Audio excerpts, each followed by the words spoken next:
All right. Ready to dive into something a little different today. Oh, wait. We're going to be going deep into this account of one woman's experiences with some pretty intense esoteric phenomena. Oh, I love this stuff. We're working with a YouTube video this time. Okay. It features a woman named Nubia who's undergoing regressive hypnosis. Oh, wow. And it's led by this hypnotist named Calogero Grifasi.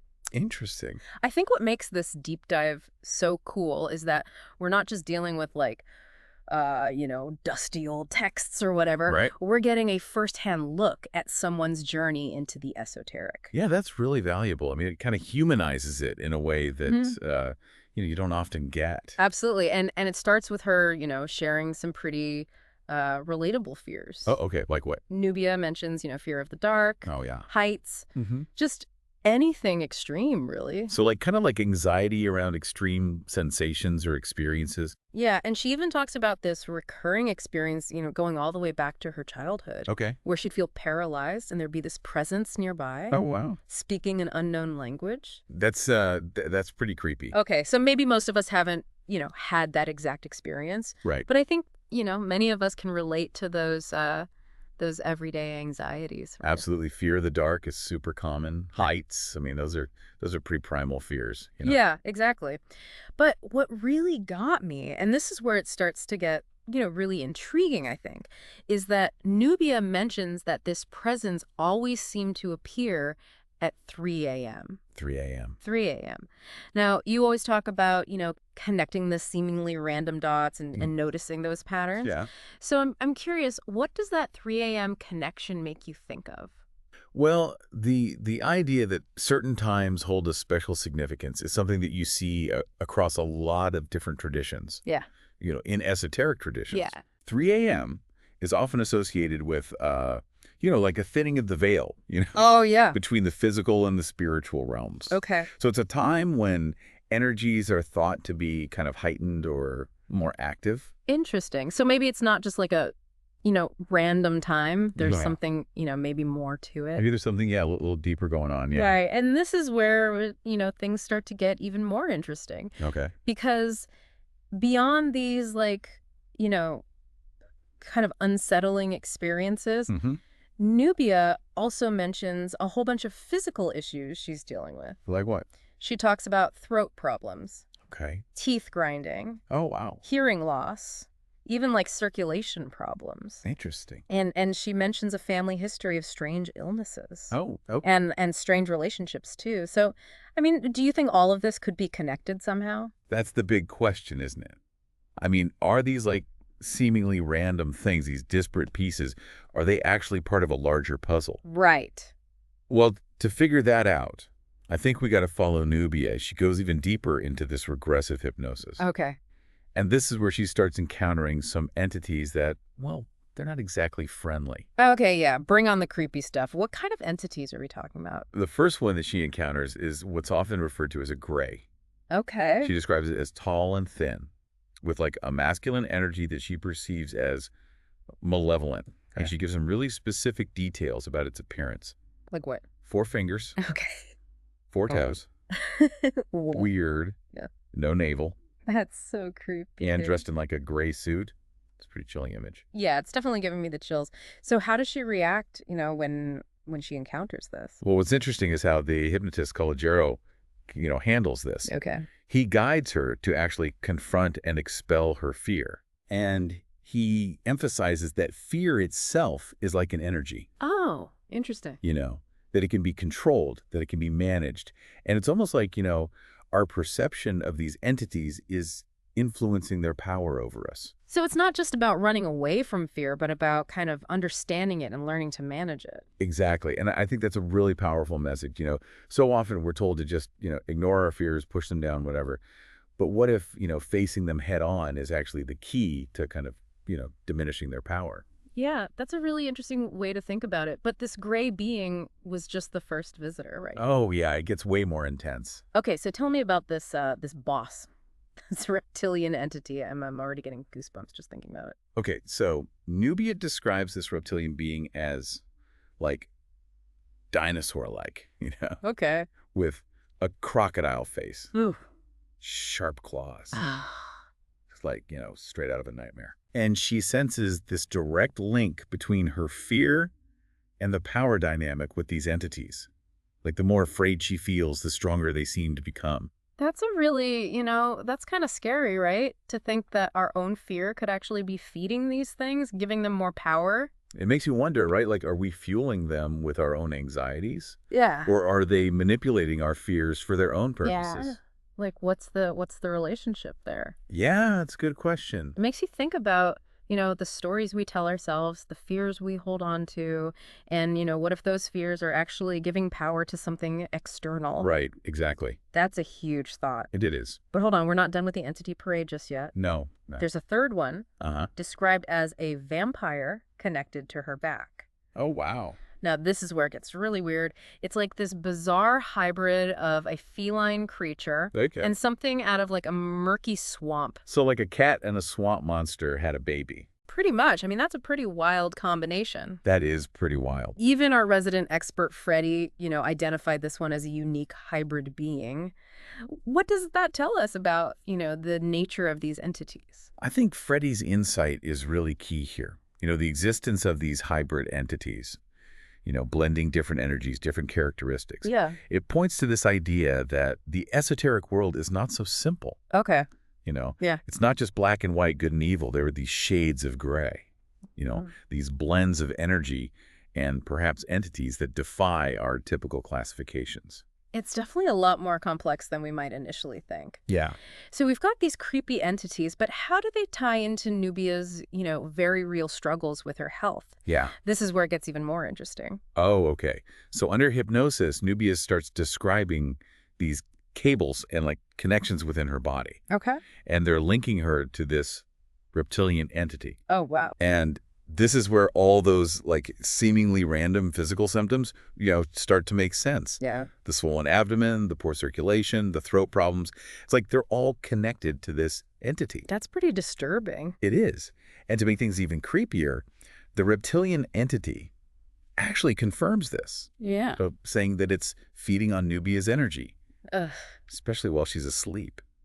It's a pretty unsettling thought, right? It is. I mean, it makes you wonder, like, what if this is happening to more people? Right. Like how much of our energy are we unknowingly giving away? Yeah. Is it to these kinds of entities? Or maybe it's to, negative thought patterns or unhealthy relationships or draining jobs. That's a good point. Maybe this is a wake-up call to really pay attention to where our energy is going. Yeah. And make conscious choices about where we invest it. Absolutely. I mean, it's easy to feel kind of powerless in the face of these, unseen forces. Yeah. Maybe we actually have more control than we think. I think so. So does Nubia just kind of accept this energy drain as her reality? Yeah, that's what I want to know. She doesn't. And this is where Calogero helps her to really step into a place of empowerment. Okay. He guides her to revoke any permission that she may have given these entities, consciously or unconsciously. So it's not just about fear, it's about acknowledging that we might be, in some way, giving these entities permission to influence us. Exactly. He emphasizes the concept of belief and consent. Those are key factors in these experiences. Yeah, that makes sense. I mean, it goes back to that idea that, our perception can actually influence reality. Right. We always have a choice, even when dealing with forces beyond our normal understanding. So what happens when Nubia does this? Does she break free? It's a powerful moment. She takes back her power, and in her words, she destroys the entities. Whoa. Now, it's not a literal destruction, but she severs those energetic connections. Yeah. She withdraws her consent. And after this, act of reclaiming her power, there's a noticeable shift in Nubia's well-being. Like she's feeling better. Yeah, she reports feeling lighter, more at peace. She doesn't need to sleep with the light on anymore. It's like her fear has diminished. That's great. So it's a happy ending. Well, not quite. She does mention that there's still some lingering tension with her family. Oh, right. She talked about that earlier. Yeah. It's a reminder that even when we address those deeper issues, the echoes can still affect our relationships. It makes you think, like, could these family issues be rooted in some shared esoteric experience? It's an interesting thought, right?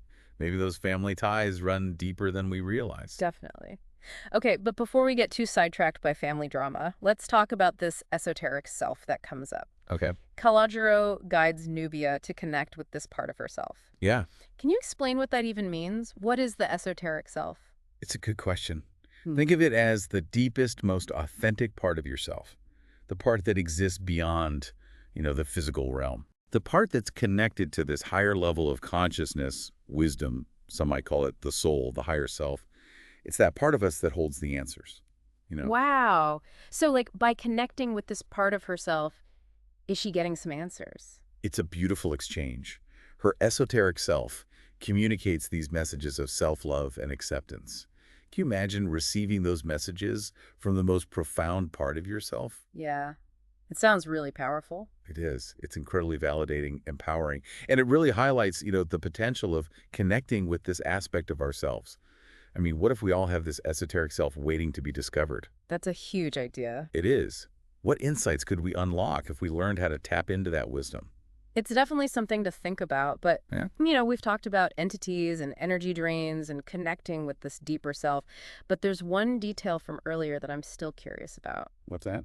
That recurring presence at 3 a.m. Oh, yeah. Do we ever learn more about what that was? We do. And this is where things get really mind-bending. All right, so we're back, and I'm ready for things to get really weird. Oh, you're going to love this. We've covered so much. Entities and fear and energetic connections, Yeah. what could possibly top all of that? Well, this is where it takes a turn into the truly mind-bending. Okay. So remember how Nubia mentioned that this presence, that voice speaking an unknown language, it always seemed to show up at 3 a.m.? Yeah. And we talked about how that time has a special significance, right, in esoteric traditions. Yeah, it's like a cosmic doorway or something. Exactly. But here's where it gets really wild. Mm. During the session, Nubia reveals that this presence at 3 a.m., it wasn't just some random entity. Okay. It was communication from her future self. Hold on. Her future self? Like Nubia from some point further along in her own timeline? Precisely. This introduces the concept of retrocausality. Okay. The idea that events in the future can actually influence the past. So we're talking about time travel here. Nubia's future self was reaching back through time to connect with her in the present. Yeah, it might sound like science fiction, but it's an idea that's explored in various esoteric traditions. Wow. Okay, but why? What was the message? That's the mystery Nubia is still trying to unravel. Oh. The session doesn't reveal the content of those communications, Yeah. just that they were happening. So we've stumbled upon a hidden passage, but we don't have the key to unlock it. Exactly. It makes you wonder, what did Nubia's future self want her to know? Was it a warning? Guidance? A message of support? Yeah. If you could communicate with your future self, what would you ask? That's a great question. Imagine having access to the wisdom and experience of your future self. Yeah. What insights would you hope to gain? What choices might you make differently? Really makes you think about the nature of time, doesn't it? It does. Like maybe it's not as linear as we think. Perhaps the past, present, and future, are all interconnected in ways we don't fully understand. Right. So where does this leave us? Do we get any resolution to this retrocausality thing? Well, Nubia and Calogero plan to publish the full session, so maybe more details will emerge. Okay. But even without all the answers, I think this deep dive has given us plenty to think about. Yeah. Nubia's experience challenges us to question our assumptions, to embrace the unknown, and to consider the possibility that reality is far more expansive and mysterious than we might have imagined. I think that's a perfect note to end on. We've gone from everyday anxieties to encounters with strange entities, explored the power of belief and consent, and even touched upon, time travel. Yeah, It's a good reminder that there's always more to discover, more to learn, more to question. absolutely. If this deep dive has sparked your curiosity, I encourage you to explore further. Dive into the world of esoteric knowledge, question your own beliefs, and maybe even try connecting with that wise, insightful, esoteric self that resides within each of us. Thanks for joining us on this incredible journey. Until next time, keep exploring, keep an open mind, and remember, reality might just be a lot stranger than we think.